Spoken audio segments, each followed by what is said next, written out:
Você roubou. Eu vi. A voz do gerente ecoou pela farmácia lotada, o dedo apontado para a mulher na cadeira de rodas como se fosse uma sentença. Clara Mendes sentiu o peso de todos os olhares sobre ela. Não era a primeira vez que a julgavam pela cadeira, mas hoje algo seria diferente. Porque hoje, um desconhecido estava prestes a tomar uma decisão que mudaria o destino de 3 famílias, sem saber que a mulher que ele escolheu defender guardava um segredo que ninguém poderia imaginar. Antes de começarmos, nos conta aqui nos comentários. De onde você está assistindo? Adoramos saber até onde nossas histórias chegam. E se você acredita que pequenos gestos podem mudar vidas, esse vídeo é para você. A farmácia São Jorge ficava na esquina mais movimentada do bairro da Muca, em São Paulo. Era sexta-feira, 6 da tarde, e a fila do caixa serpenteava entre as prateleiras abarrotadas de produtos. O ar-condicionado lutava contra o calor de outubro, perdendo a batalha. Lucas Ferreira segurava a mão suada do filho Miguel enquanto esperava sua vez, os olhos percorrendo mentalmente a lista de compras que precisava fazer caber no orçamento apertado daquela semana. Pai, posso pegar aquele chocolate? Miguel apontou para a gôndola de doces perto do caixa. Seus 9 anos de idade ainda carregando aquela esperança infinita que a pobreza não conseguira apagar completamente. Lucas olhou para o preço e fez o cálculo rápido. R$5. R$5 que poderiam ser meia dúzia de ovos ou um pacote de macarrão.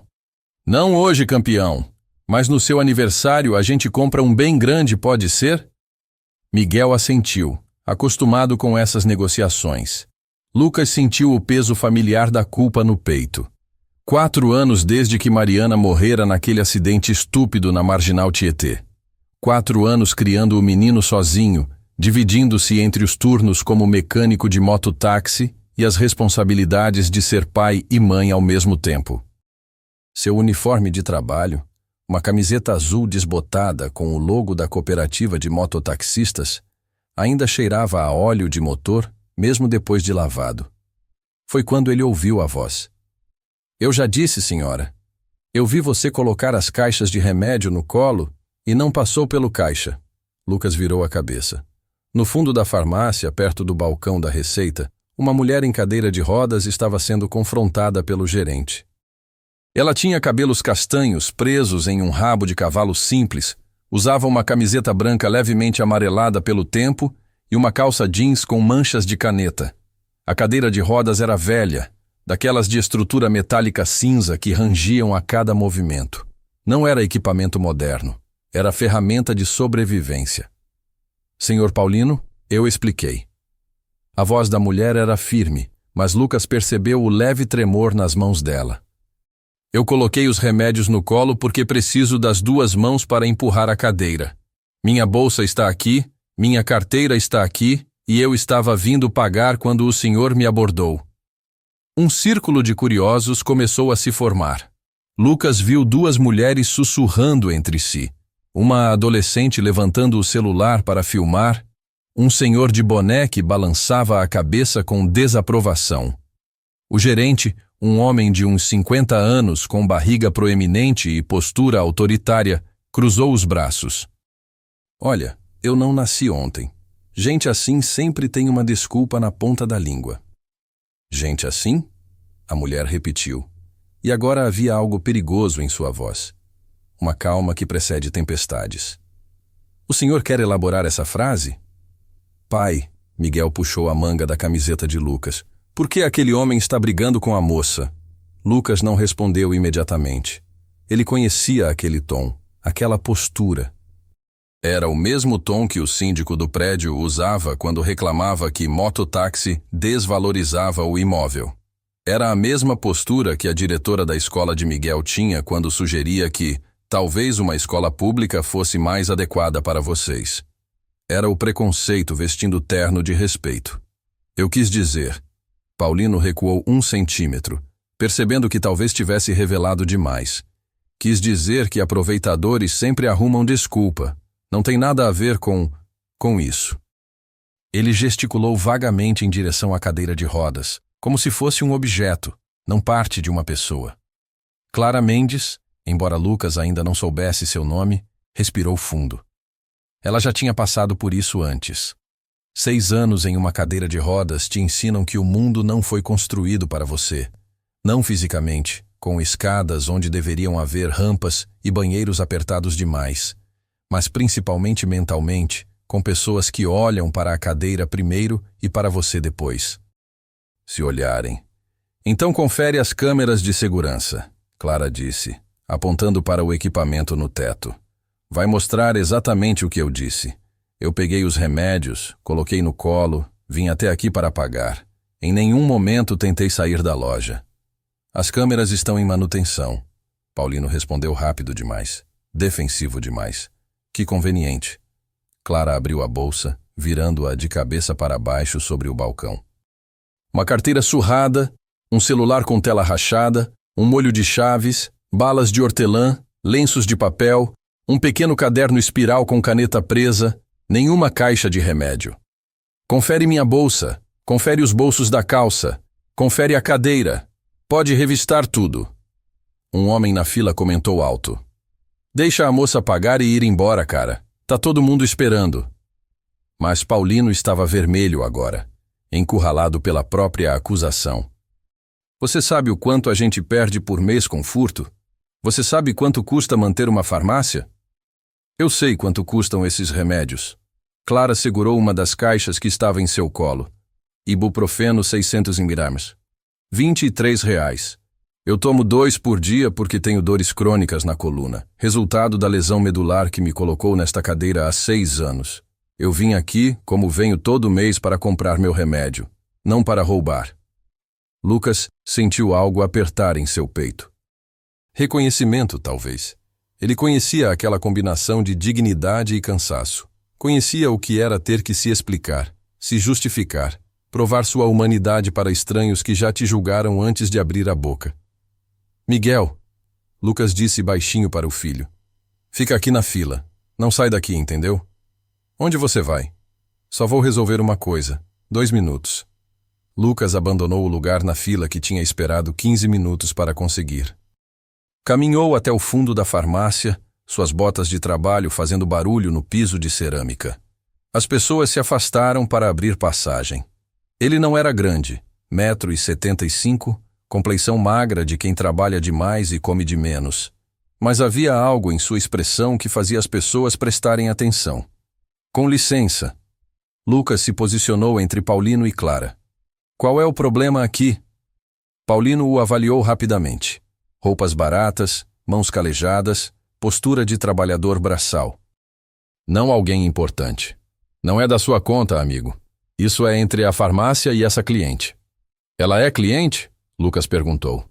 Porque pelo que eu entendi, o senhor a acusou de roubo sem nenhuma prova.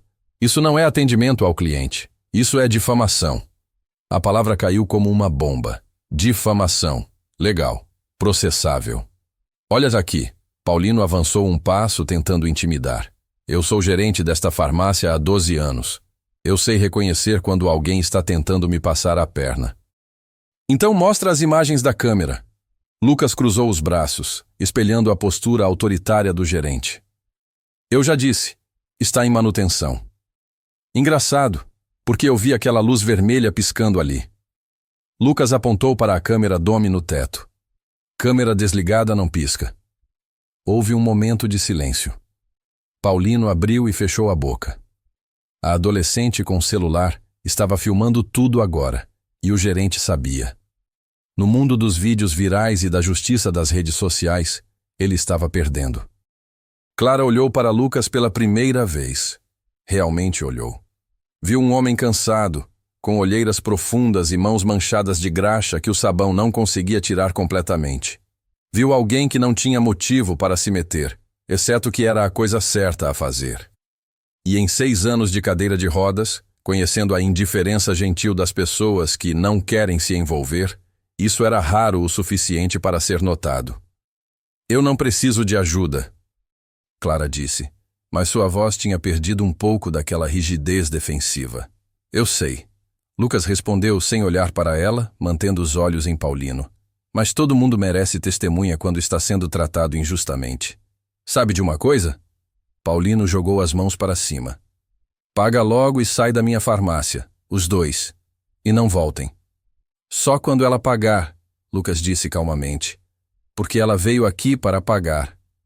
E ela vai pagar na frente de todo mundo para que fique registrado que não houve nenhum furto. Clara pegou a carteira. Suas mãos tremiam levemente, não de medo, mas de adrenalina contida. Ela abriu e Lucas viu apenas algumas notas amassadas e moedas. Ela contou: R$17 em notas, R$3,50 em moedas, R$20,50. O remédio custava R$23. O silêncio que se seguiu foi pesado. Clara olhou para o dinheiro em suas mãos como se fosse uma traição. Ela tinha certeza que tinha mais. Tinha certeza que tinha separado o valor certo. Mas a conta de luz tinha atrasado. E ela tinha pegado R$5 emprestado de si mesma da farmácia para pagar a conta de luz de si mesma, planejando repor quando o próximo trabalho de revisão fosse pago. Exceto que o pagamento ainda não tinha caído na conta. Clara começou, e pela primeira vez sua voz falhou. Eu tinha certeza que tinha o valor certo. Paulino sorriu. Não era um sorriso bonito. Então tudo isso foi perda de tempo? Você nem tem dinheiro para pagar? Lucas não pensou. Pensamento exigiria cálculo, consequência, sensatez. E naquele momento, a única coisa que importava era a expressão no rosto daquela mulher. Humilhação misturada com raiva de si mesma. O tipo de vergonha que corrói por dentro. Ele tirou do bolso uma nota de R$20. Era o dinheiro do almoço da semana. Era arroz e feijão para os próximos dias. Era a margem estreita entre conseguir e não conseguir que pessoas como ele equilibravam todo dia. Aqui, Lucas colocou a nota no balcão. Paga o remédio dela. Não, Clara disse imediatamente. Não, eu não posso aceitar. Você não está aceitando. Eu estou pagando. Lucas finalmente olhou para ela. Olhos castanhos encontraram olhos verdes. Considera um empréstimo. Me paga quando puder. Eu não te conheço. Meu nome é Lucas Ferreira. Trabalho como mecânico de mototáxi na cooperativa da Vila Maria. Agora você me conhece. Clara sentiu algo estranho no peito. Não era gratidão. Gratidão ela conhecia. Era aquele sentimento pegajoso que as pessoas ofereciam quando abriam portas ou ajudavam com a cadeira, esperando reconhecimento por serem boas pessoas. Isso era diferente.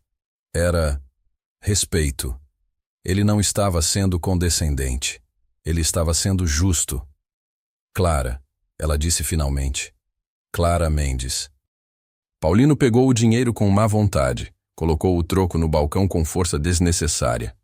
Próximo. Lucas pegou o troco, R$2,50, e o ofereceu a Clara. Ela hesitou, então aceitou. As moedas eram quentes na palma de sua mão. Obrigada, Clara disse, e era estranho como uma palavra tão simples podia carregar tanto peso. Não precisa agradecer. Lucas já estava se virando para voltar para a fila onde Miguel esperava, mas então parou. Só. Não deixa a gente assim te fazer sentir pequena. Você não é pequena. Você só está sentada. E então ele estava indo embora, voltando para o filho que o observava com aqueles olhos imensos e curiosos. Clara ficou ali, segurando o remédio e as moedas, sentindo algo que não sentia há muito tempo. Esperança, mas também medo, porque esperança era perigosa. Esperança fazia você acreditar que o mundo podia ser diferente do que era. E nos últimos 6 anos, desde o acidente que matou Daniel e destruiu suas pernas, desde a briga com o pai que a deixou completamente sozinha, Clara tinha aprendido que era mais seguro não esperar nada de ninguém. Ela empurrou a cadeira em direção à saída, navegando pelo espaço apertado entre as prateleiras. A roda esquerda guinchava, precisava de óleo. A cadeira inteira precisava ser substituída, na verdade, mas uma cadeira nova custava R$3.000, e Clara ganhava R$1.200 por mês, fazendo revisão de textos freelance quando conseguia trabalho. Lá fora, a noite de São Paulo estava caindo. O ar estava pesado de poluição e promessa de chuva. Clara parou na calçada, tentando decidir se chamava um Uber ou se economizava os R$ 15 e pegava 2 ônibus até em casa, mesmo sabendo que o segundo ônibus raramente tinha o elevador funcionando e ela teria que pedir ajuda para subir. Moça! Uma voz pequena. Clara olhou para baixo e viu o menino, o filho de Lucas. Ele segurava um chocolate. Meu pai disse que era para te dar isso. Ele disse que você precisou pagar o remédio e não sobrou para lanche, então? Miguel estendeu o chocolate. O mesmo chocolate que ele tinha pedido, e Lucas tinha recusado porque não cabia no orçamento.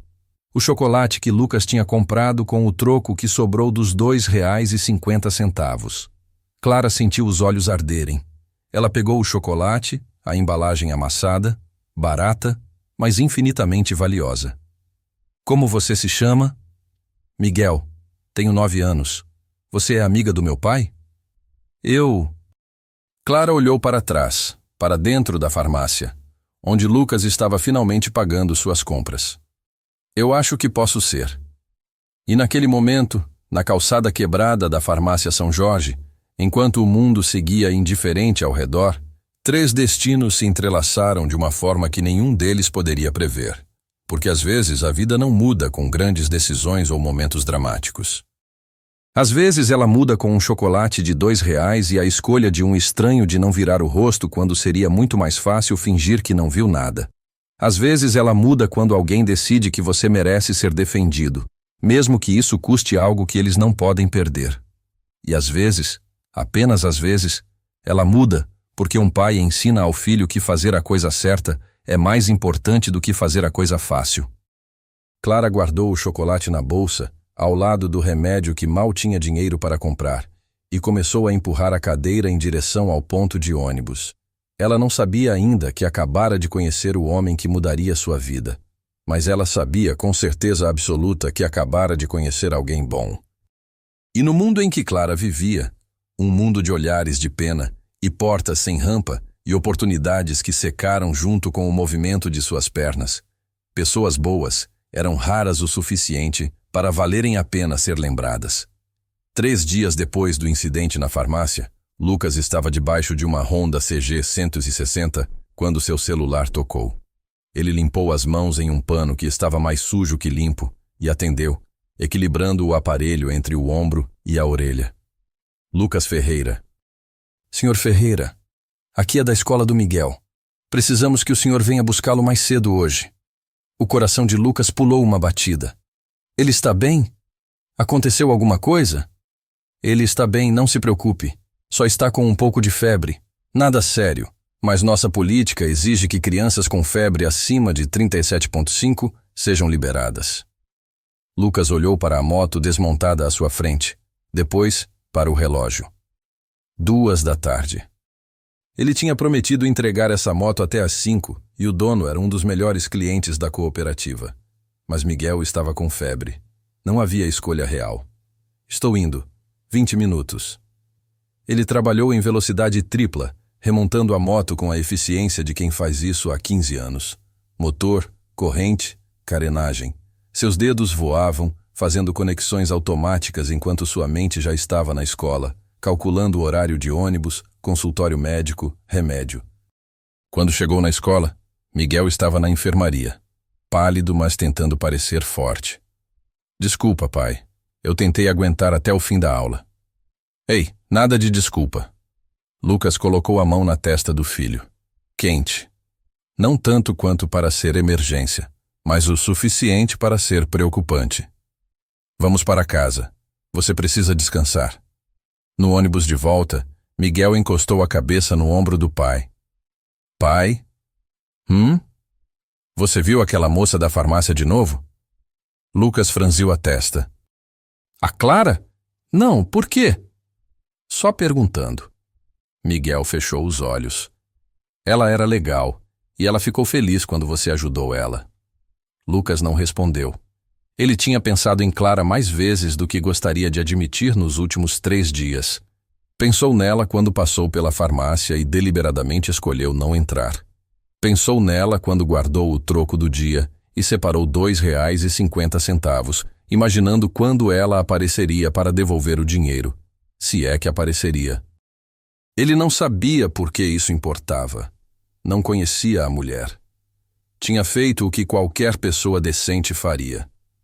Mas havia algo naqueles olhos verdes, naquela dignidade feroz, mesmo quando tudo conspirava para quebrá-la, que permanecia em sua mente como uma melodia que você não consegue parar de cantarolar. Em casa, Lucas deu dipirona para Miguel, fez um caldo de galinha com os ingredientes que tinha e deixou o menino dormindo no sofá, enquanto voltava para a oficina improvisada na garagem do prédio. A moto ainda precisava ser terminada. Eram quase 7 da noite quando ele finalmente subiu de volta para o apartamento, exausto, coberto de graxa, e com a confirmação pelo WhatsApp de que o cliente estava satisfeito. Mais R$ 300 no orçamento. Suficiente para a conta de água, a prestação do cartão de crédito e talvez um pouco para começar a juntar para o aniversário de Miguel no mês que vem. Miguel ainda estava dormindo, mas sua testa estava mais fresca. A febre tinha baixado. Lucas permitiu-se um momento de alívio, sentando na cadeira surrada da cozinha, olhando para o filho sob o cobertor fino. Foi quando bateram na porta. Lucas não estava esperando ninguém. Síndico cobrando condomínio atrasado? Vizinho reclamando de barulho? Ele abriu a porta preparado para a má notícia. Era Clara. Ela estava ali, na cadeira de rodas, no corredor estreito do 3º andar de um prédio sem elevador, levemente sem fôlego, mas com os olhos determinados. Como você... Lucas começou, olhando para as escadas. Subi de costas, degrau por degrau. Clara disse simplesmente: "Não é a primeira vez. Você não atendeu o interfone, então imaginei que ou não estava em casa ou não tinha ouvido. Eu estava na garagem. Lucas ainda estava processando. Você subiu 3 lances de escada, em uma cadeira de rodas. Tecnicamente, subi 3 lances de escada fora da cadeira de rodas, puxando a cadeira atrás de mim." Clara sorriu um sorriso torto. "Meus braços estão muito mais fortes do que eram antes do acidente. Tem que ver o lado positivo." Havia algo tão absurdamente prático naquela afirmação que Lucas não conseguiu evitar um sorriso. "Você veio até aqui para me dizer isso?" "Vim te devolver o dinheiro." Clara tirou da bolsa um envelope. R$ 20. O empréstimo. Lucas pegou o envelope, sentindo o peso das moedas e notas dentro. "Você não precisava ter vindo pessoalmente. Podia ter encontrado alguma forma mais fácil." "Eu sei, mas eu queria." Clara hesitou, depois continuou. "E eu queria te agradecer direito. Sem audiência, sem pressão, o que você fez naquela farmácia, a maioria das pessoas não faria. A maioria das pessoas deveria fazer, mas não faz." Clara disse com uma firmeza que vinha de experiência. "Acredite em mim, eu sei." Eles ficaram ali, no batente da porta, o corredor mal iluminado do prédio criando sombras entre eles. Lucas percebeu que estava ainda com a roupa de trabalho, coberto de graxa, provavelmente fedendo a óleo e suor. Mas Clara não parecia se importar. "Quer entrar?" Lucas perguntou, surpreso consigo mesmo. Ele nunca convidava estranhos para a casa. O apartamento era pequeno, bagunçado, cheio de vergonhas de pobre. Sofá furado, geladeira barulhenta, manchas de umidade no teto. "Não quero atrapalhar." "Miguel está dormindo no sofá com febre. Não tem muito para atrapalhar." Lucas abriu mais a porta. "E depois de você subir 3 andares de escada, o mínimo que posso fazer é oferecer um copo d'água." Clara entrou, navegando pela porta estreita com a habilidade de quem está acostumada a calcular espaços. O apartamento era exatamente o que ela esperava. Limpo dentro das possibilidades, organizado dentro do caos e cheio daquela vida vivida que lares de verdade têm. Havia desenhos de Miguel grudados na geladeira com ímãs baratos, uma pilha de roupas limpas esperando para ser dobrada na cadeira da cozinha, um par de tênis pequenos abandonados no meio da sala. Era tão diferente da sua kitnet no centro, aquele espaço minúsculo que ela tinha alugado, porque era um dos poucos totalmente térreos que seu orçamento permitia. Um quarto que era sala, que era cozinha, que era tudo, com um banheiro adaptado que ela mesma tinha pagado para reformar com o último dinheiro que tinha aceitado do pai antes da briga final. Ele está bem? Clara perguntou, olhando para Miguel no sofá. Febre, já baixou um pouco. Provavelmente só uma virose. Lucas trouxe um copo d'água da cozinha. Com criança é sempre um susto, sabe? Você fica com medo, Clara completou. De não estar fazendo o suficiente. De não saber se é grave ou se é só uma gripe. De ser pai sozinho e não ter ninguém para dizer está tudo bem quando você precisa ouvir. Lucas a olhou com surpresa. Como você sabe? Eu não sou mãe, se é isso que está perguntando. Clara tomou um gole de água. Mas eu sei como é ser responsável por si mesma quando seu corpo não coopera. É um tipo diferente de criação, mas os medos são parecidos. Havia uma honestidade brutal naquelas palavras que desarmou completamente Lucas. Ele se sentou na outra cadeira da cozinha, separando as roupas dobradas com as mãos ainda sujas. Sua esposa? Clara começou, depois parou. Desculpa, não é da minha conta. Morreu há 4 anos. Acidente de trânsito. Lucas disse com a praticidade dolorosa de quem repetiu essa frase muitas vezes. Mariana. Ela era professora de educação infantil, amava crianças, amava ensinar, amava o Miguel mais que tudo. Um motorista bêbado na marginal decidiu que vermelho era sugestão, não regra. Eu sinto muito. Eu também. Lucas olhou para as próprias mãos. Todo dia eu sinto muito.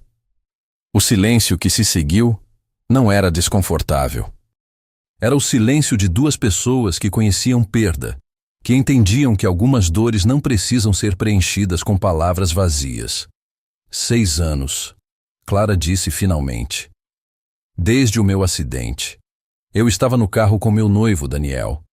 A gente estava voltando do interior. Tinha ido ver o sítio onde faríamos o casamento. Um caminhão perdeu o freio na descida da serra. Daniel morreu na hora. Eu fiquei presa nas ferragens por 3 horas antes de conseguirem me tirar. Quando finalmente saí, minha coluna estava comprometida. T12, lesão completa. Os médicos disseram que eu nunca mais andaria. Lucas não disse, eu sinto muito de novo. Parecia pequeno demais para o peso daquela história. Seu pai... Ele começou, lembrando do título que tinha visto ela como pobre. Sua família não te ajudou? Clara riu, mas não havia humor no som.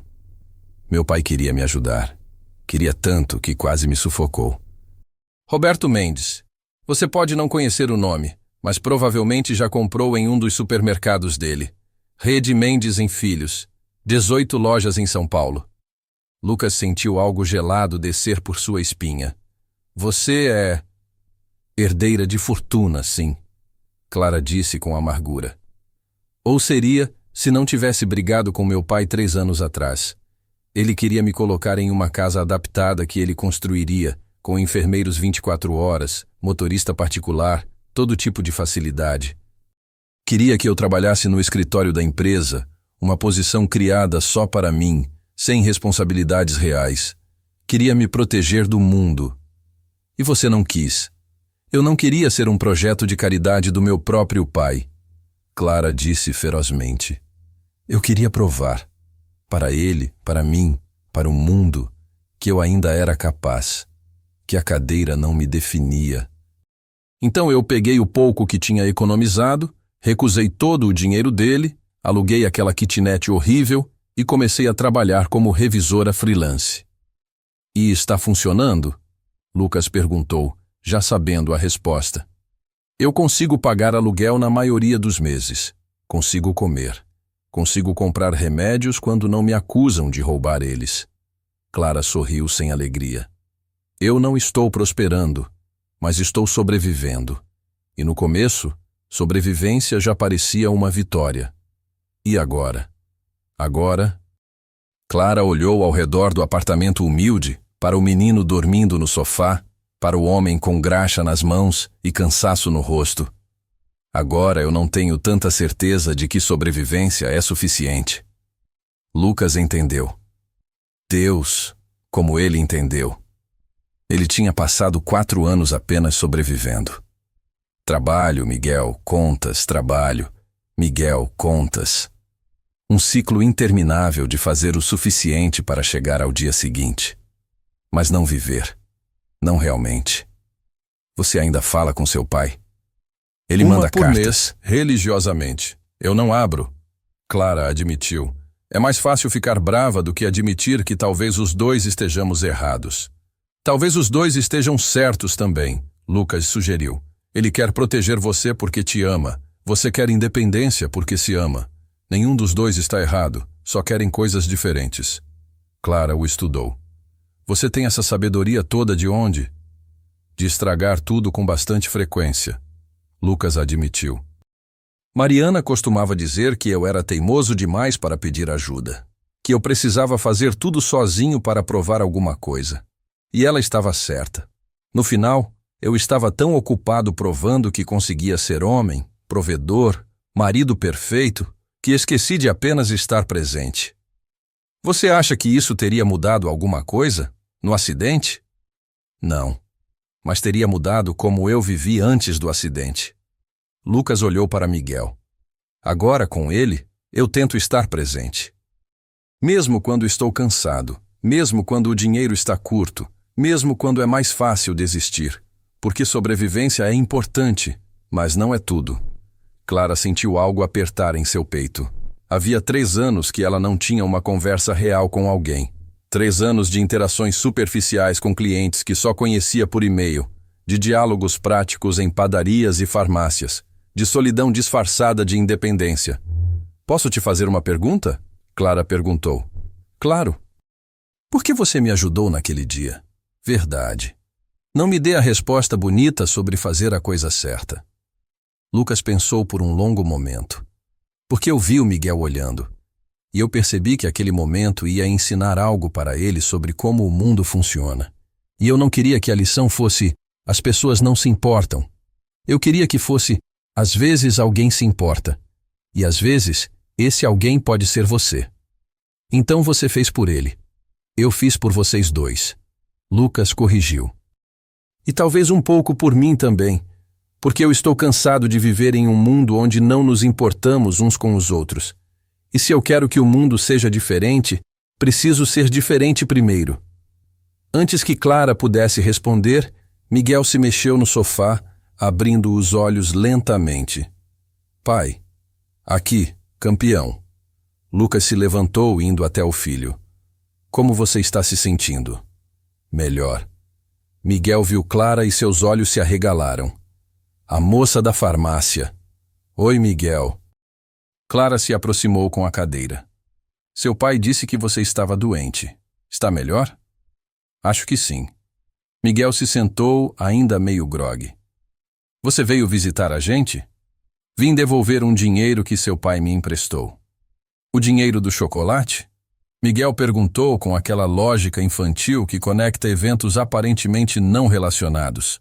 Esse mesmo. Miguel olhou entre Clara e Lucas com aquela percepção assustadora que crianças às vezes têm. Você é amiga do meu pai agora? Clara hesitou. Lucas também, porque a amizade parecia pequena demais para definir aquela conexão estranha, mas tudo mais parecia grande demais e rápido demais. Eu gostaria de ser. Clara disse finalmente. Eu também. Lucas acrescentou. Miguel sorriu, satisfeito, e se deitou de novo. Legal. Pai precisa de mais amigos. Ele só conversa comigo e com as motos. Lucas corou ligeiramente. Clara riu. Uma risada real, genuína, o tipo que ela não dava há anos. Bom, eu deveria ir, Clara disse, embora não quisesse. Você tem que cuidar dele. E eu já atrapalhei demais. Você não atrapalhou, Lucas disse rapidamente. Rápido demais, talvez. Mas 3 lances de escada para descer. Eu consigo. Eu sei que você consegue. Lucas pegou as chaves. Mas eu posso ajudar, se você quiser. Clara o avaliou. Orgulho versus praticidade. Independência versus aceitação. A batalha eterna que ela travava consigo mesma todo santo dia. Está bem. Ela disse finalmente. Você pode ajudar. Eles desceram juntos, Lucas carregando a cadeira enquanto Clara descia sentada, degrau por degrau, usando os braços. Era um processo lento, trabalhoso e mais íntimo do que deveria ser. Lucas segurando a cadeira, Clara confiando que ele não a deixaria cair. No térreo, Clara voltou para a cadeira. A noite estava fria, ameaçando chuva. A rua estava mal iluminada, apenas um poste funcionando na esquina inteira. Obrigada, Clara disse, por tudo. Pela ajuda na farmácia, por me receber em casa, por descer comigo. Para onde você vai agora? Ponto de ônibus. 2 ônibus até minha casa. Lucas olhou para o céu escuro, para a rua vazia, para a mulher na cadeira de rodas que sobreviveria. Ela sempre sobrevivia, mas que não deveria ter que sobreviver sozinha. Eu te levo, ele disse. Lucas, você não tem carro. Eu vi. E você tem que cuidar do Miguel. Eu tenho uma moto.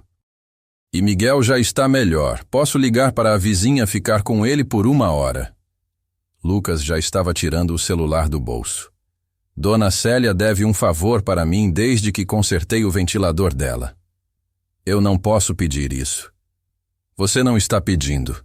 Eu estou oferecendo. Lucas discou o número. E antes que você argumente, lembra o que eu disse? Às vezes aceitar ajuda não é fraqueza. É permitir que outras pessoas sejam boas também. Clara abriu a boca para protestar. Então fechou. Porque ele tinha razão. E porque ela estava cansada de estar sempre sozinha, sempre provando, sempre sobrevivendo. Está bem, ela disse suavemente. Obrigada.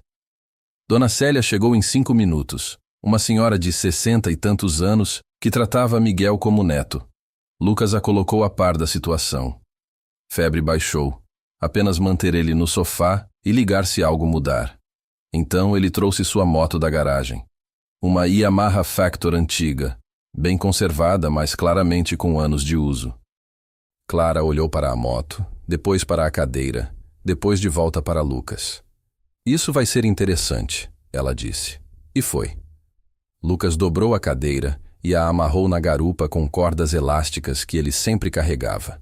Depois ajudou Clara a subir na moto, posicionando suas pernas cuidadosamente. Ela passou os braços em volta da cintura dele, e por um momento eles ficaram assim. Ela pressionada contra suas costas, ele sentindo o peso dela atrás, ambos conscientes de quão próximos estavam. Segura firme, Lucas disse, sua voz um pouco rouca. Não vou cair, Clara respondeu, e ele não sabia se ela estava falando sobre a moto ou sobre outra coisa inteiramente. Eles partiram para a noite de São Paulo. O motor rugindo, o vento frio contra seus rostos, e a cidade se abrindo diante deles, em um mar de luzes amarelas e vermelhas. E enquanto Lucas dirigia e Clara segurava, ambos sentiram algo que não sentiam há muito tempo. Eles se sentiram vivos, não apenas sobrevivendo, vivos. 2 semanas se passaram como folhas levadas pelo vento. Lucas e Clara começaram a se ver com mais frequência, encontros casuais que nenhum dos dois admitia ter planejado. Um café no meio da tarde quando Lucas tinha uma pausa entre corridas. Clara aparecendo na oficina com os panfletos que tinha revisado para ele, ficando para conversar enquanto ele trabalhava. Miguel sempre feliz quando ela chegava, mostrando desenhos da escola, pedindo ajuda com matemática. Era quase como ser uma família. Quase. Naquela quinta-feira, Lucas estava terminando um serviço quando seu celular tocou. Era a escola de novo. Senhor Ferreira, o Miguel está na enfermaria. Ele desmaiou durante a educação física. O mundo parou. Desmaiou? Como assim desmaiou? Lucas já estava limpando as mãos, procurando as chaves da moto. Ele estava correndo e simplesmente caiu. Está consciente agora, mas está muito pálido e com febre novamente. O senhor precisa vir imediatamente. Lucas chegou na escola em tempo recorde, violando todas as leis de trânsito. Miguel estava deitado na maca da enfermaria, pálido como papel, olheiras profundas contrastando com a pele clara. Quando viu o pai, tentou sorrir. Desculpa, pai. Eu estraguei a aula de novo. Não, não. Você não estragou nada. Lucas segurou a mão pequena do filho, sentindo como estava quente. Você está se sentindo mal há quanto tempo? Uns dias. Mas eu não queria te preocupar. Você já trabalha tanto. A culpa atingiu Lucas como um soco no estômago. Seu filho estava doente, escondendo porque não queria ser mais um peso. Porque mesmo aos 9 anos, Miguel já tinha aprendido que recursos eram limitados e problemas tinham que ser priorizados. Miguel, me escuta. Lucas se ajoelhou ao lado da maca. Você nunca é um peso. Você entendeu? Se você está doente, eu preciso saber. A enfermeira da escola se aproximou. Senhor Ferreira, eu recomendaria fortemente levar ele para uma consulta médica. Febre recorrente em criança, especialmente com desmaio, precisa ser investigada. Lucas fez as contas mentalmente. Consulta particular. R$ 200 no mínimo. Exames. Mais 300, 400. Ele tinha R$ 350 guardados para o aluguel que vencia na semana seguinte. Tinha mais 200 na conta corrente. O cartão de crédito estava no limite. Está bem. Ele disse porque não havia escolha. Vamos agora. No posto de saúde público, a fila tinha 40 pessoas na frente deles. Tempo estimado de espera. 4 a 5 horas. Miguel estava tremendo, alternando entre calor e frio. Lucas tirou a própria jaqueta e colocou sobre o filho, segurando-o contra o peito enquanto esperavam. 3 horas depois, quando finalmente foram chamados, a médica, uma mulher jovem, exausta, claramente sobrecarregada, examinou Miguel rapidamente. Preciso de um hemograma completo. Pode ser uma infecção bacteriana, pode ser virose forte, pode ser várias coisas. Mas com esses sintomas recorrentes, precisamos investigar. Quanto tempo leva o resultado? No SUS? 2, 3 semanas. Lucas sentiu o chão faltar sob seus pés. 3 semanas? Infelizmente o laboratório está sobrecarregado. Se o senhor quiser fazer particular, tem laboratórios que entregam em 24 horas. Particular. Sempre particular quando era urgente. Lucas pegou o pedido de exames com mãos trêmulas. Na rua, com Miguel apoiado nele, Lucas ligou para Clara. Ele não sabia por quê. Não sabia o que ela poderia fazer. Mas ela atendeu no segundo toque, e só de ouvir a voz dela, algo nele se acalmou minimamente. Lucas, o que aconteceu? Ele contou tudo. A escola, o desmaio, o posto de saúde, os exames. Sua voz falhou quando chegou na parte sobre o dinheiro. Eu vou dar um jeito, ele disse, mas para convencer a si mesmo. Sempre dou. Eu precisava falar com alguém. Onde você está? Clara perguntou imediatamente. Saindo do posto de saúde da Vila Guilherme. Fica aí, 15 minutos. Clara, você não precisa. Mas ela já tinha desligado. Ela chegou em um Uber, e Lucas a ajudou a sair e montar a cadeira. Ela olhou para Miguel, que estava sonolento nos braços do pai, e sua expressão se endureceu com determinação. Vamos ao laboratório agora. Eu pago os exames. Não, Lucas disse imediatamente. Não, eu não posso aceitar isso. Lucas, não é hora de orgulho. Seu filho está doente. Exatamente, meu filho. Minha responsabilidade. Lucas sabia que estava sendo irracional. Mas anos de luta para não depender de ninguém, para não ser peso, para provar que conseguia sozinho, eram difíceis de superar. Eu vou pegar o dinheiro do aluguel. Vou atrasar um mês, negocio com o dono, mas eu dou conta. E se não for só os exames? E se precisar de tratamento? E se precisar de internação? Clara perguntou, sua voz firme, mas gentil. Lucas, eu sei o que você está sentindo. Eu sei porque eu senti a mesma coisa quando briguei com meu pai. Esse orgulho de não aceitar ajuda, de provar que você consegue sozinho.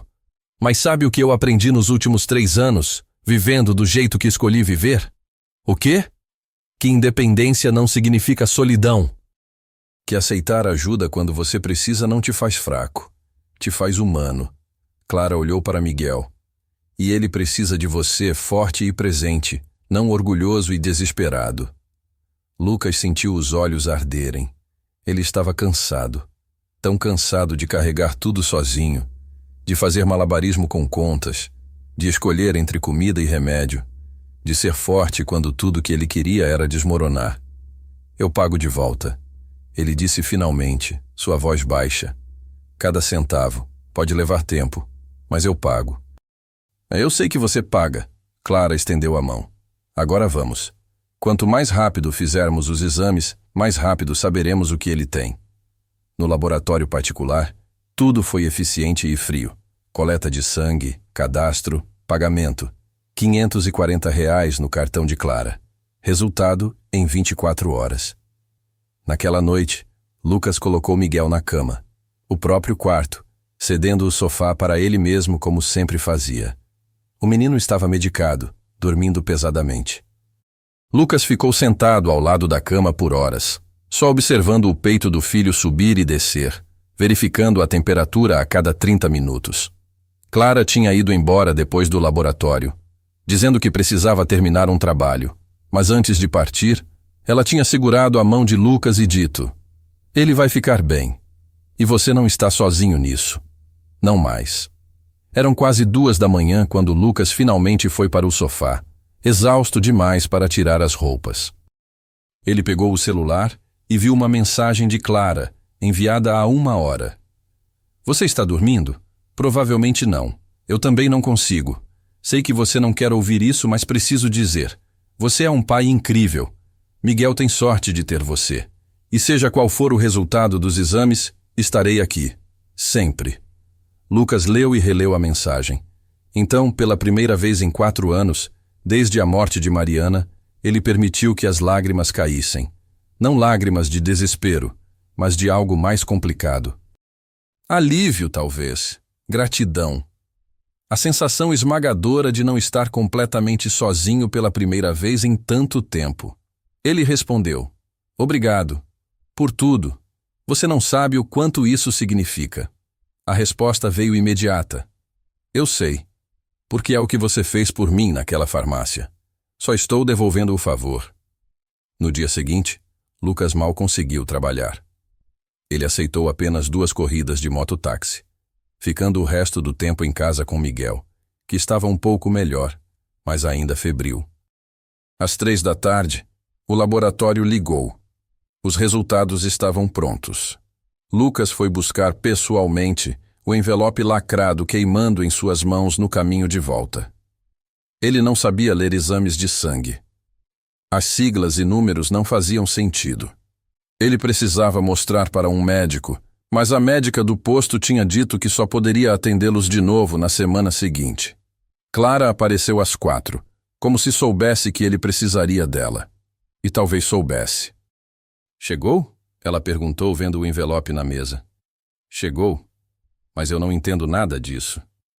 Clara pegou o envelope, estudou os resultados. Sua expressão ficou séria. "Lucas, essas contagens... Os leucócitos estão muito altos, e alguns outros indicadores estão alterados. Não sou médica, mas isso precisa de atenção urgente." "Urgente tipo emergência?" "Urgente tipo um especialista precisa ver isso hoje, não na semana que vem." Lucas sentiu o mundo girar. "Eu não sei como fazer isso acontecer." Clara pegou o celular. "Eu sei." Ela fez uma ligação. Uma voz masculina atendeu do outro lado. Formal. "Residência Mendes. Augusto, é a Clara. Preciso falar com meu pai. É urgente." Houve uma pausa chocada do outro lado. "Senhorita Clara, faz tanto tempo. Um momento, por favor." Lucas observou enquanto Clara esperava, seus dedos tamborilando nervosamente na roda da cadeira. Então uma voz mais velha, carregada de emoção, veio através do telefone. "Clara, minha filha?" "Oi, pai." Clara disse, e sua voz tremeu apesar de tentar mantê-la firme. "Eu sei que faz tempo. Eu sei que a culpa é minha, mas eu preciso de um favor. Não para mim, para um amigo." Lucas ouviu apenas o lado dela da conversa, mas foi suficiente. "É um menino de 9 anos. Febre recorrente, desmaio, exames alterados. Ele precisa ver um especialista hoje. Eu sei que você conhece pessoas, hospitais particulares, médicos. Sim, é importante para mim. Muito importante." Houve uma longa pausa. Clara fechou os olhos. Obrigada, pai. Manda o endereço. Sim. Sim, eu prometo que a gente conversa depois disso. Você tem minha palavra. Quando ela desligou, havia lágrimas em seus olhos. Em 1 hora, Hospital Sírio-Libanês. Dr. Cardoso, especialista em hematologia pediátrica. Meu pai já ligou para ele. Lucas não conseguia falar. A gratidão era grande demais para palavras. Clara, você não tinha que fazer isso. Não tinha que ligar para seu pai depois de 3 anos por causa de... Por causa do Miguel? Por causa de você? Clara o interrompeu. Lucas, vocês dois são as primeiras pessoas em 3 anos que me fizeram sentir que vale a pena ter pessoas na vida. Que vale a pena não estar sozinha. Se ligar para meu pai era o que precisava ser feito, então era o que precisava ser feito. No Hospital Sírio-Libanês, Lucas sentiu-se completamente fora do lugar. O lobby era mais bonito que qualquer casa em que ele já tinha morado. As pessoas vestiam roupas caras, falavam baixo, caminhavam com a confiança de quem sempre teve acesso a cuidado de qualidade. Mas Dr. Cardoso os recebeu sem julgamento. Um homem de uns 60 anos, cabelos grisalhos, olhos gentis. Ele examinou Miguel com cuidado, estudou os exames, fez perguntas detalhadas. Senhor Ferreira, vou ser direto. As contagens sugerem uma possível infecção bacteriana grave, ou, no pior caso, algo que precise de investigação mais profunda. Preciso internar o Miguel para observação e novos exames. Internar quanto tempo? 48 horas, talvez mais, dependendo do que encontrarmos. Lucas fez a pergunta que estava apavorado de fazer. Quanto custa? Dr. Cardoso olhou para Clara, depois de volta para Lucas. O Sr. Roberto Mendes já autorizou cobertura completa. O senhor não precisa se preocupar com custos. A sala girou. Eu não posso aceitar isso. Pai, Miguel disse do leito de exame, sua voz fraca. Por favor, eu só quero ficar bom. E naquele momento, todo o orgulho de Lucas, toda a teimosia, toda a necessidade de provar que conseguia sozinho, desmoronou diante de uma verdade simples. Seu filho importava mais que seu ego. Está bem, ele sussurrou. Está bem. A internação foi rápida. Quarto privado, enfermeiras atenciosas, equipamento moderno. Miguel foi conectado a monitores e soro. Clara ficou o tempo todo recusando-se a ir embora mesmo quando Lucas disse que ela não precisava. Eu quero ficar, ela disse simplesmente. Eram quase 9 da noite quando houve uma batida na porta do quarto. Lucas, que estava cochilando na poltrona ao lado da cama de Miguel, levantou sobressaltado. Um homem entrou. Alto, cabelos grisalhos bem cortados, terno caro, mas não exagerado. 60 e poucos anos, presença comandante, mas olhos gentis. Ele olhou primeiro para Miguel dormindo, depois para Clara. Minha filha. Sua voz estava carregada de emoção. Pai, Clara respondeu. Roberto Mendes atravessou o quarto e se ajoelhou ao lado da cadeira de rodas, segurando as mãos da filha como se ela fosse desaparecer se ele a soltasse. 3 anos, ele disse, lágrimas correndo por seu rosto sem vergonha. 3 anos que eu esperei por esse momento. Eu sei. Eu sinto muito. Não. Eu que sinto muito. Você estava certa. Eu estava te sufocando, tentando te proteger. Você precisava provar sua independência, e eu não deixei. Lucas observou o reencontro em silêncio, sentindo que estava testemunhando algo sagrado. 3 anos de orgulho e dor se desfazendo em um quarto de hospital, porque no final o amor era mais forte que o ego. Roberto finalmente se levantou e se virou para Lucas, estendendo a mão. Você deve ser Lucas Ferreira. Lucas apertou a mão intimidado. Senhor Mendes. Eu não sei como agradecer pelo que o senhor está fazendo pelo Miguel. Qualquer amigo de minha filha é meu amigo também, Roberto disse. E pelo que entendi, o senhor fez por ela o que nenhum valor em dinheiro pode comprar. Você a defendeu quando ela estava sendo humilhada. Você a viu como pessoa, não como a cadeira ou o sobrenome. Você... Sua voz falhou. Você fez o que eu deveria ter feito. Tratou ela como igual, não como algo quebrado que precisa ser consertado. Ela não é quebrada. Lucas disse com convicção. Ela é uma das pessoas mais fortes que já conheci. Roberto sorriu através das lágrimas. Sim, ela é. E eu precisei de 3 anos e um estranho para me lembrar disso. Clara limpou os próprios olhos. Pai, o Lucas vai pagar você de volta.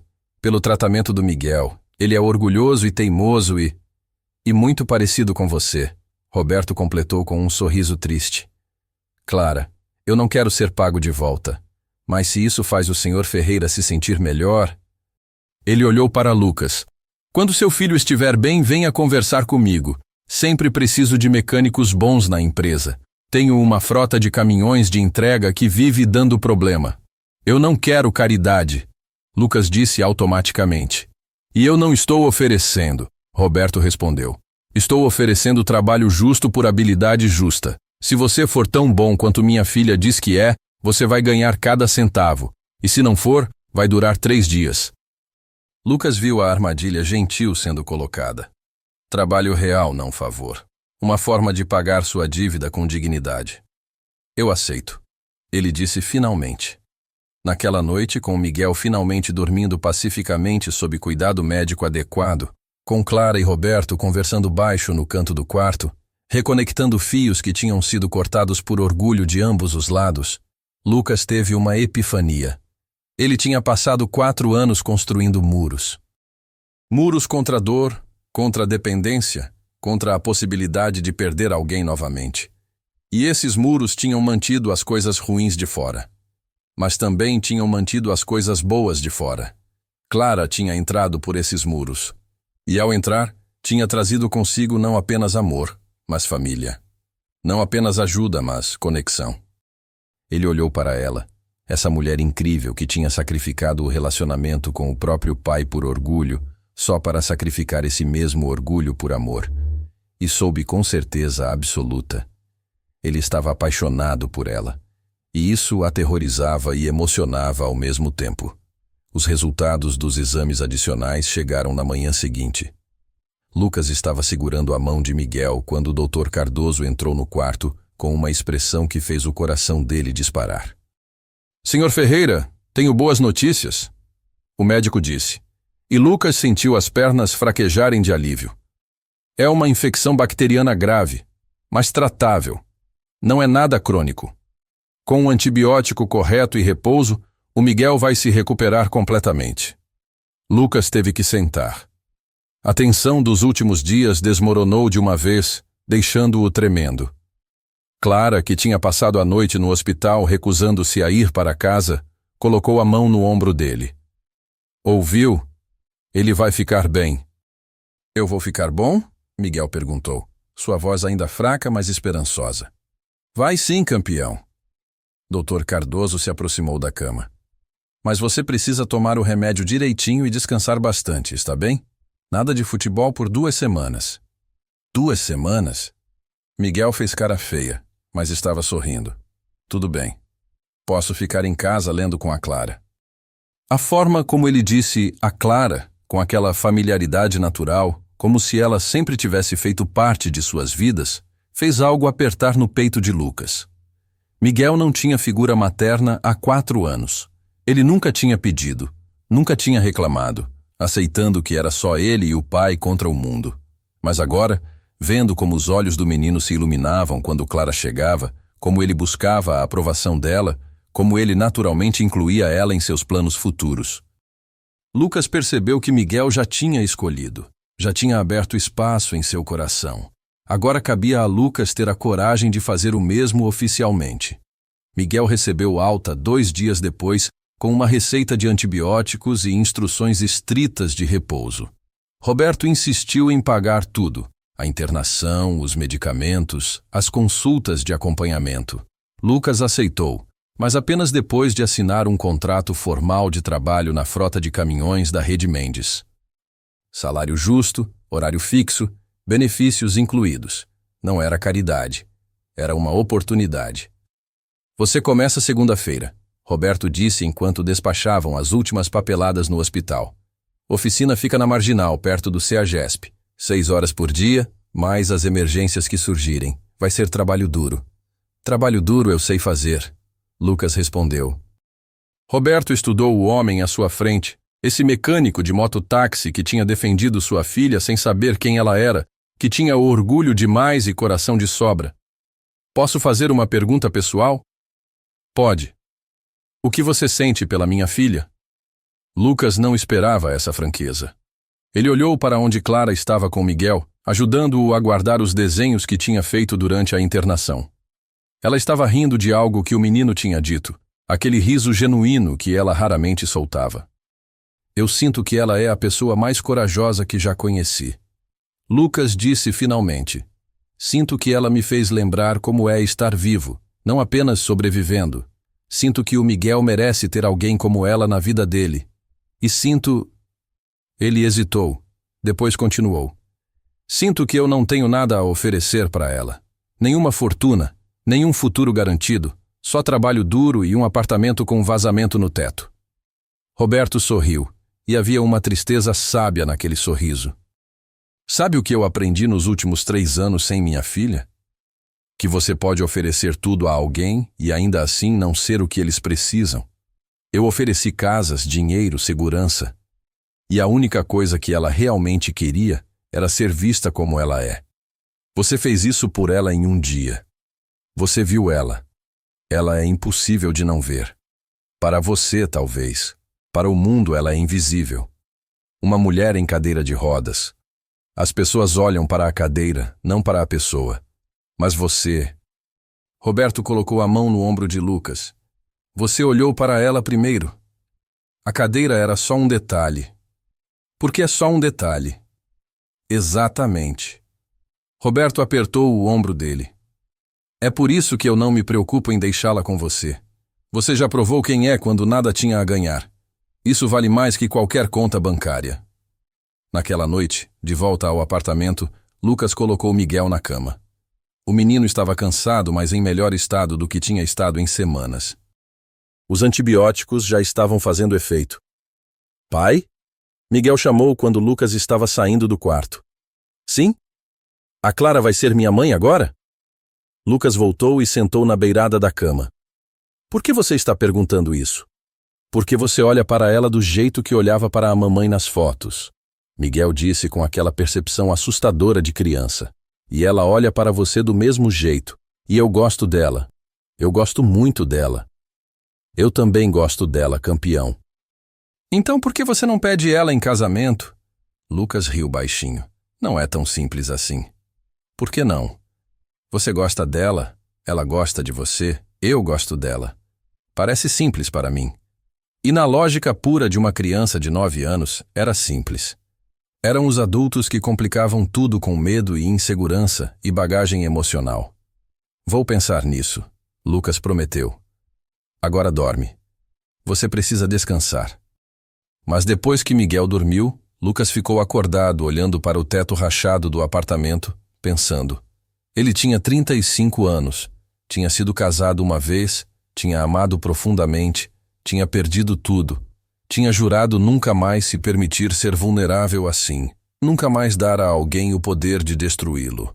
E então Clara tinha aparecido. Não pedindo nada, não exigindo nada, apenas sendo.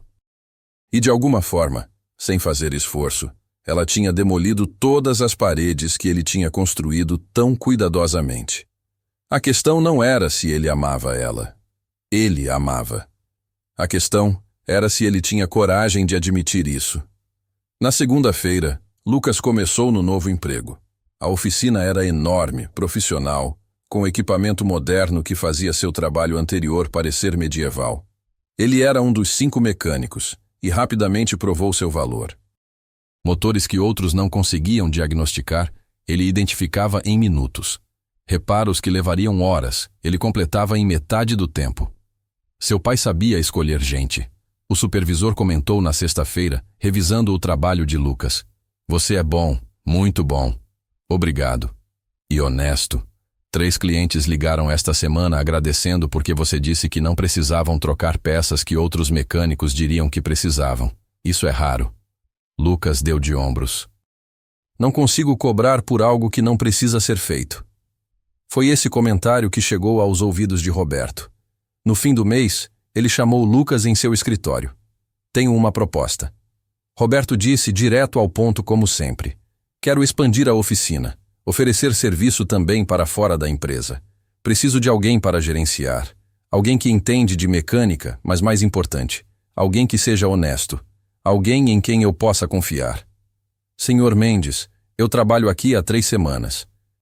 Aí em 3 semanas você provou mais do que alguns funcionários provam em 3 anos. Roberto abriu uma pasta. O salário seria o dobro do que você ganha agora. Horários flexíveis para você estar com o Miguel. Participação nos lucros. E antes que você argumente, ele levantou a mão. Isso não tem nada a ver com minha filha. Tem a ver com você ser excepcional no que faz.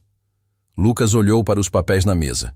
Era mais dinheiro do que ele tinha imaginado ganhar na vida. Era estabilidade. Era futuro.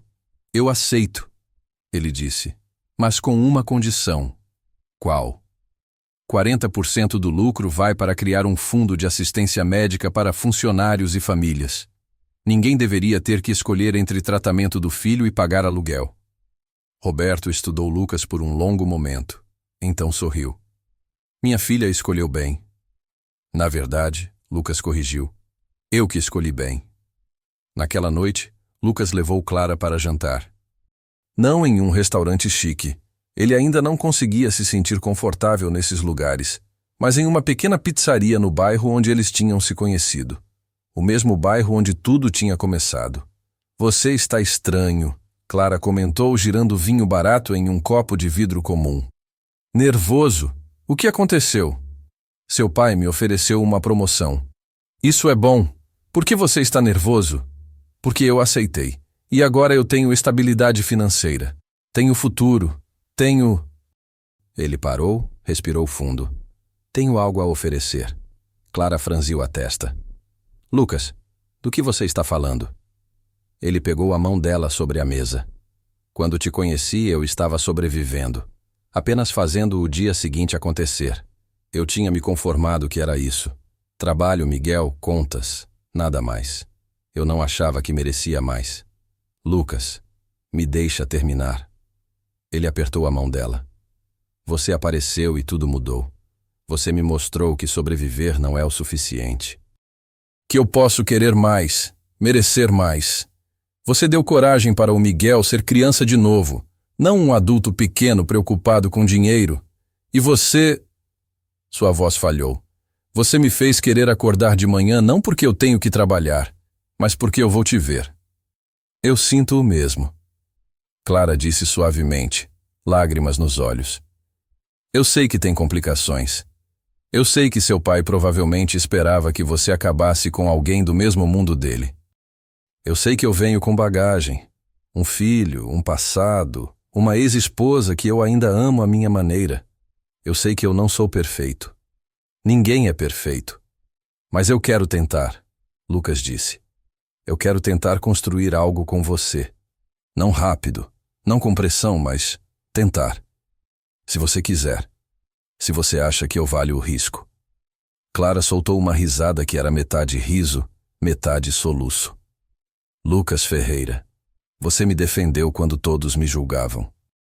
Você pagou meu remédio quando mal tinha dinheiro para você. Você me viu como pessoa quando o mundo me via como cadeira. Você me fez lembrar que eu sou mais que minha deficiência, mais que o sobrenome do meu pai, mais que minha independência teimosa. Você me fez sentir vista. Como você ousa perguntar se você vale o risco? Então é um sim? É um sim definitivo, absoluto, sem dúvidas. Clara puxou a mão dele e a colocou em seu rosto. Eu te amo. Eu amo o Miguel. Eu amo a família que podemos ser juntos. E eu não me importo se moramos em apartamento com vazamento ou mansão. Eu me importo em estar com você. Lucas se levantou, contornou a mesa e a beijou. Ali mesmo, na pizzaria barata do bairro, enquanto outros clientes aplaudiam e assobiavam. Ele a beijou como tinha querido beijá-la desde aquela primeira noite na moto, quando ela tinha segurado sua cintura e ele tinha sentido que talvez, apenas talvez, estar vivo não fosse tão assustador assim. Quando se separaram, ambos estavam chorando e rindo ao mesmo tempo. O Miguel vai surtar, Lucas disse. Ele já sabe. Clara respondeu. Ele me perguntou semana passada quando você ia parar de ser bobo e me pedir em namoro. Ele é esperto demais para o próprio bem. Ele puxou o pai. 3 meses depois, a oficina comunitária foi inaugurada. Lucas tinha usado o primeiro bônus para reformar um espaço alugado e transformá-lo em uma oficina que oferecia serviços mecânicos por preço justo para quem não podia pagar os valores absurdos de oficinas tradicionais. Roberto tinha contribuído com o equipamento. Clara tinha organizado toda a parte administrativa. No dia da inauguração, mais de 100 pessoas apareceram. Vizinhos, clientes antigos da época de mototáxi, funcionários da Rede Mendes e até o velho Tony da farmácia onde tudo tinha começado. Senhor Paulino também foi convidado? Clara perguntou, procurando pelo ex-gerente que a tinha humilhado. Foi, Lucas disse. Mas ele não veio. Recebi um cartão dele ontem pedindo desculpas. Disse que aquele dia na farmácia o fez repensar muita coisa. Que ele viu o vídeo que a adolescente postou e ficou envergonhado. Ele foi demitido da farmácia, mas conseguiu outro emprego. Está tentando ser melhor. Todo mundo merece uma segunda chance. É o que você sempre diz. Miguel, agora completamente recuperado e mais cheio de energia que nunca, corria pela oficina mostrando tudo para quem quisesse ver. Aqui meu pai conserta os carros, e ali é onde a Clara trabalha no computador, e aquele é meu vô Roberto que tem muito dinheiro, mas é legal mesmo assim. Roberto, ouvindo isso, riu alto. Ele estava diferente também, menos tenso, mais presente. Ter Clara de volta em sua vida tinha retirado anos de sua aparência, e ver a filha feliz, realmente, genuinamente feliz, valia mais que todos os negócios que ele tinha construído. Posso fazer um discurso? Roberto perguntou quando chegou a hora de cortar a fita. É sua oficina tanto quanto minha, Lucas respondeu. Roberto subiu em um pequeno palco improvisado. Eu não sou bom com palavras emocionais. Sou homem de negócios, de números, de contratos. Mas aprendi algo importante nos últimos meses. Aprendi que o valor de uma pessoa não está no que ela tem, mas no que ela faz com o que tem. Lucas Ferreira tinha quase nada e deu mesmo assim. Ele defendeu minha filha quando ninguém mais defenderia.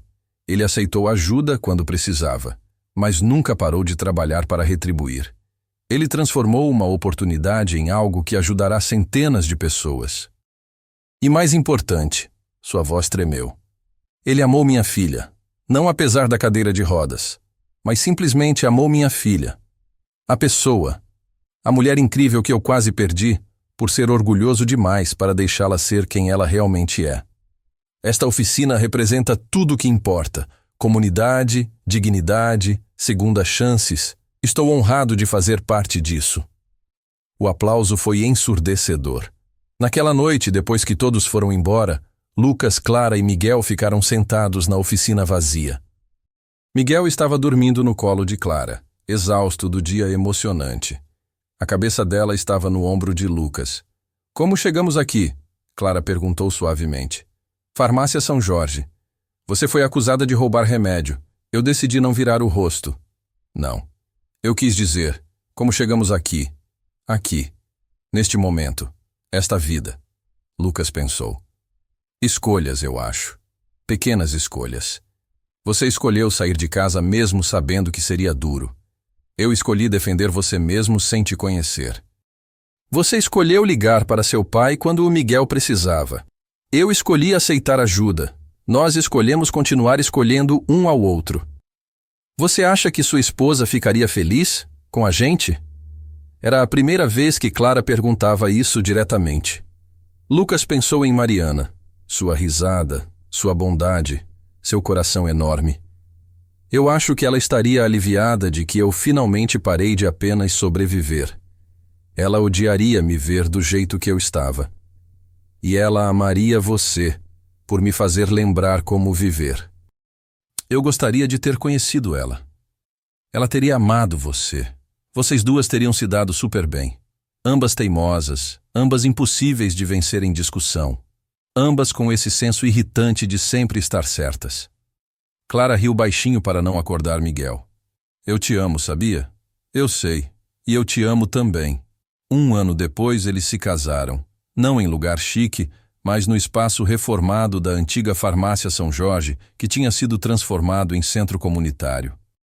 O mesmo lugar onde tinham se conhecido. O mesmo lugar onde Lucas tinha tomado a decisão de não virar o rosto. Clara desceu o corredor em sua cadeira de rodas, não escondendo, não se desculpando, apenas sendo. Ela estava linda em um vestido simples mas elegante, flores no cabelo, sorriso no rosto. Miguel era o pajem, levando as alianças com seriedade absoluta. Roberto estava na primeira fileira, chorando abertamente, sem vergonha. Ao lado dele, uma foto de Mariana que Lucas tinha trazido, porque ela era parte da história também. Em seus votos, Lucas disse: Há 2 anos, eu pensei que minha vida era sobre sobreviver. Acordar, trabalhar, cuidar do Miguel, dormir, repetir. Eu achava que era tudo que eu merecia. E então você apareceu, sendo acusada de algo que não fez, e algo em mim não conseguiu ficar em silêncio. Não porque você precisava de resgate. Você nunca precisou. Mas porque era certo. E aquela pequena escolha mudou tudo. Você me ensinou que amor não é sobre perfeição. É sobre escolher alguém todos os dias. É sobre ver a pessoa completa, não a cadeira, não o passado, não as cicatrizes, mas a alma. Clara, eu escolho você hoje. Eu vou escolher você amanhã. Eu vou continuar escolhendo você pelo resto da minha vida, rodas e tudo mais. Clara, com lágrimas correndo livremente, respondeu: Lucas, você me viu quando eu era invisível. Você me defendeu quando estava sozinha. Você me amou quando eu tinha esquecido como me amar. Você não tentou me consertar ou me mudar ou me proteger de mim mesma. Você apenas ficou ao meu lado e disse: eu te vejo. Há 2 anos, eu vivia provando que não precisava de ninguém. Você me mostrou que não precisar e não querer são coisas diferentes. Eu não preciso de você para sobreviver. Eu quero você para viver. Para realmente, verdadeiramente viver. E isso faz toda a diferença. Quando perguntaram se alguém tinha objeções, Miguel levantou a mão. Todos riram, mas ele estava sério. Eu tenho algo para dizer. Ele subiu no pequeno palco. Quando minha mãe morreu, eu pensei que nunca mais teria uma família completa. Eu pensei que seria só eu e meu pai para sempre. E tudo bem, porque meu pai é incrível. Mas aí a Clara apareceu. E ela não tentou substituir minha mãe. Ela só se tornou parte de nós. Ela me ensina palavras difíceis e me deixa ganhar no videogame às vezes e faz meu pai sorrir do jeito que eu não via ele sorrir antes.